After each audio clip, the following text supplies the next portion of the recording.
वेदों को साक्षी मानकर इस ज्ञान सभा में विभिन्न जनपदों से आए स्नातकों से प्रश्न करना प्रारंभ करता हूँ। प्रथम स्नातक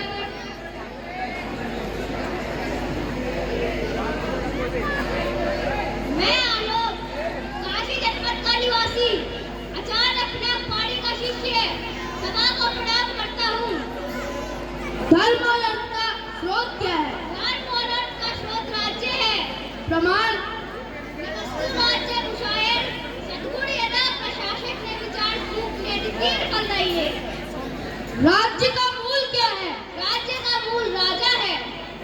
राजा, मंत्री परिषद, सेनापति, सेना, प्रजा एवं देश के बीच परस्पर संबंध क्या है? राजा राज्य रूपी वृक्ष का मूल है। मंत्री परिषद उसका धड़ है। सेनापति उसकी शाखाएं हैं। सैनिक उसके पल्लव है। प्रजा उसका पुष्प है। देश की संपन्नता उसका फल है और समस्त देश उसका बीज है।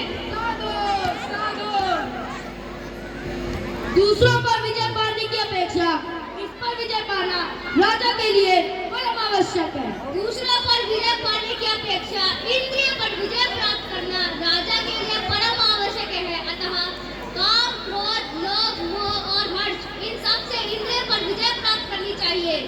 क्या मैं इंद्रियजय नहीं हूँ? उत्तर दो मूर्ख, क्या मैं इंद्रियजय नहीं हूँ? अरे मुझसे ही किसी राजपद अथवा काशापड़ों की भीख की अपेक्षा रखने वाले मेरे प्रश्न का उत्तर क्यों नहीं देता? क्या है किसी में साहस मेरे प्रश्न के उत्तर देने का? तृतीय स्नातक नाम अग्निवेश, जनपद तक्षशिला, गुरु तक्षशिला का गुरुकुल। आचार्य रामोजी ने भी तक्षशिला के गुरुकुल से शिक्षा प्राप्त की है। सबसे बड़ा शत्रु अहंकार, निर्धन का धन, विद्या, सत्पुरुष कौन है? जो परोपकार के लिए आगे बढ़े यही सत्पुरुष। स्त्री का आभूषण लज्जा। सबसे बड़ा वीर कौन है? दानवीर। जो लुटा रहे हैं वो दानवीर और जो लूट रहे हैं वो ज्ञानी। धन की रक्षा किससे करनी चाहिए? धन की रक्षा चोरों और राजपुरुषों से करनी चाहिए। सुख का मूल धर्म है। धर्म का मूल अर्थ है। अर्थ का मूल राज्य है। राज्य का मूल इंद्रिय है। इंद्रिय का मूल विनय है। विनय का मूल हितों की सेवा करना। राजा का हित किसमें होता है? राजा का हित प्रजा के हित में होता है। साधो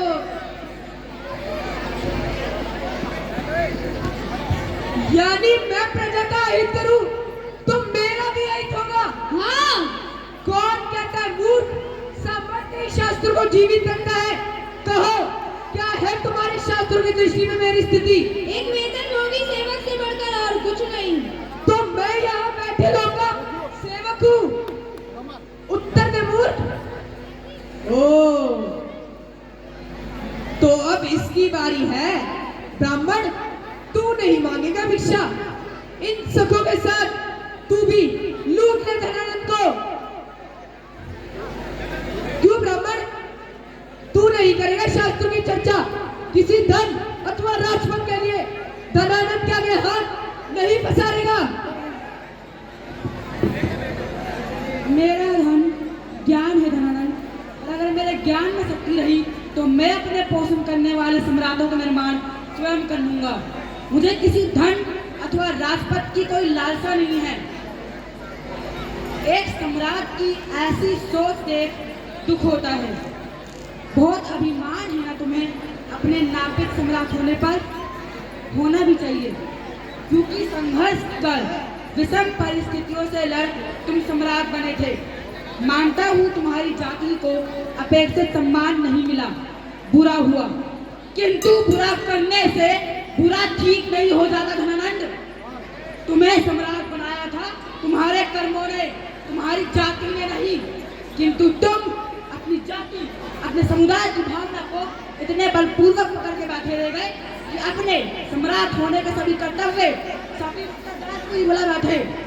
अरे तुम्हें तो उदाहरण प्रस्तुत करना चाहिए था अपने समाज, अपनी प्रजा के समक्ष। उन्हें तुमसे प्रेरणा मिलनी चाहिए थी कि यदि उन्हें सुरक्षित रहना है तो उन्हें कर्म करना चाहिए, किंतु तुम तो सबको असुरक्षित कर बैठे धनानंद। उन कर्मों को ही बुला बैठे जिनके कारण तुम आज सम्राट हो, इस सिंहासन पर विराजमान हो। जब किसी व्यक्ति के अस्तित्व का विस्तार होता है तो उसकी सोच का भी विस्तार होता है, किंतु अत्यंत खेद के साथ कहना पड़ रहा है धनानंद कि तुम्हारे अस्तित्व का तो विस्तार हो गया, किंतु तुम्हारी सोच वही संकुचित रह गई। अरे क्या है इस सोच पर? भूल मेरी जो मैं इतना बड़ा स्वप्न ले इतनी छोटी सोच वाली राजा के समक्ष आया।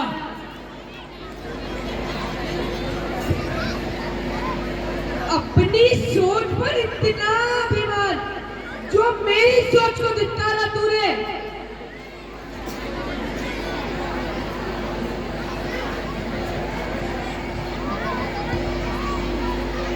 बहुत अभिमान है ना तुझे अपने ज्ञान पर महाज्ञानी। इस शिखा पर जो तेरे ज्ञान का प्रतीक है यही वो शिखा है ना जिससे देख सभा में तुझे सम्मान मिलता है।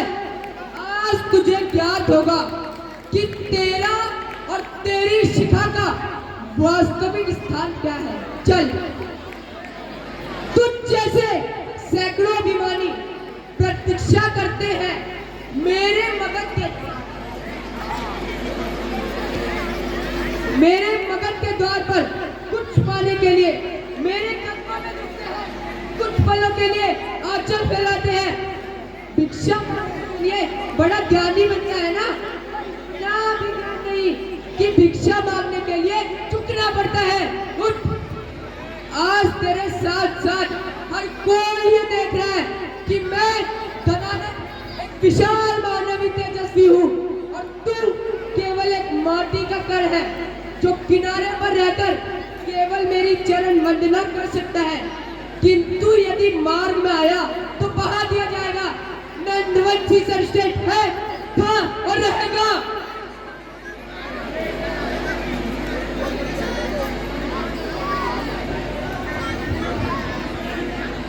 रुक जाओ धनानंद।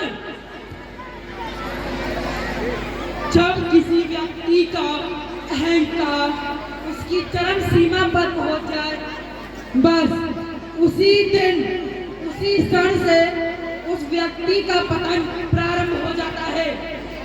याद रखो धनानंद, नदी के मार्ग की रक्षा करने वाला माटी का कण यदि ठान ले तो नदी का मार्ग रोक भी सकता है। आज का दिन अपनी स्मृति रेखा में रेखांकित कर लो धनानंद, क्योंकि ये दिन तुम्हें अवश्य स्मरण में आएगा जिस दिन मैं तुझे राजा से रंग बना दूंगा। जो सोच विकास का संबल होती है, अब वही सोच शस्त्र बन तेरा नाश कर देगी धनानंद।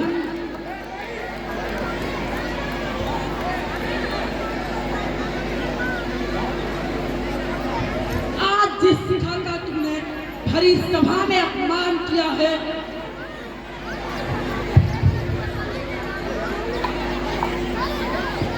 आज मैं आचार्य विष्णुगुप्त चाणक्य उसी शिखा की शपथ लेता हूँ कि तेरा और तेरे समूल नंद वंश का सर्वनाश कर दूंगा। तुझे इस सिंहासन से उठाकर एक योग्य शासक को बिठाऊंगा और जब तक मैं अपनी यह प्रतिज्ञा पूर्ण नहीं कर लेता अपनी इस शिखा को बांधूंगा नहीं।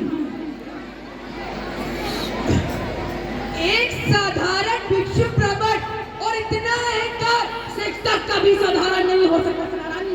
प्रणय व निर्माण दोनों जिसकी गोद में खेलते हैं उसे किसी राजा की आवश्यकता नहीं है, वह अपने राज्य का निर्माण स्वयं कर लेगा। तो क्यों आया तू यहाँ?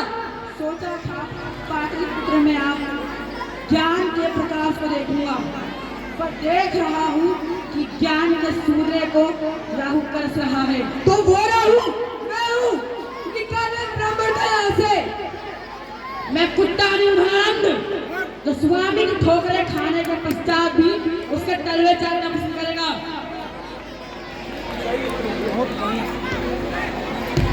ब्राह्मण अवश्य है। जो हाथों में तलवार उठाना जानते हैं वह अपनी रक्षा करना भी जानते हैं, किंतु मैं किसी के रक्त का प्यासा नहीं। कल तेरा निधि जन्म होगा चंद्रगुप्त।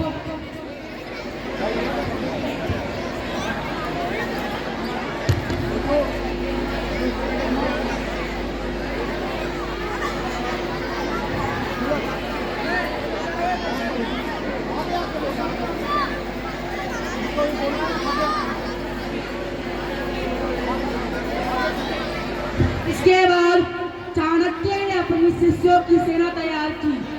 उन्होंने उन्हें धर्म, अर्थशास्त्र, राज्य, तलवारबाजी इन सब का ज्ञान दिया। उन्होंने उन सबको बड़ी मेहनत से तैयार किया ताकि वह धनानंद जैसे अहंकारी राजा से मगधवासियों को छुटकारा दिला सके। और एक दिन चाणक्य की फसल रंग लाई। उस अहंकारी धनानंद का वध कर उसने चंद्रगुप्त आर्य को राजा बनाया।